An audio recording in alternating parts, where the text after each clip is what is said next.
mamaya, Panginoon, sa iyong harapan, ay patuloy mong bigyan ito ng katugunan. Ama, sa iyong lingkod, nagagamitin ngayong gabi para sa iyong banal na salita, Lord, maging daluyan lamang at instrumento ng mga salita mo at gamitin mo lamang kanyang labi, Panginoon, para sa iyong mga salita. At ikaw maitaas namin at ikaw po ang mangusap sa bawat sa amin. Lord, thank you so much, oh God, sa bawat sa narito at sa mga dadalhin mo pa sa gabi ito, Panginoon, sa takong ito pang makiisa upang lumapit at tumulog sa iyo sa pamagitan ng pagpag-ugnayan, Panginoon, sa iyong Santong Espiritu.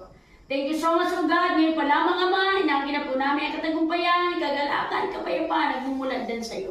Thank you so much. Be with us, O God, as you promised, Lord, to our time gathered in your name, you are in our midst. Thank you, God, for that promise, Panginoon. Sa namin, Ama, binabalik ang lahat ng papulit pasalamat, inaangkin ang katagumpayan. Hallelujah, sa iyong banal na pangalan lamang, Jesus, namin tayong pagliligtas. We pray. Everybody say amen. Amen. Pagpakan natin ang ating Panginoon.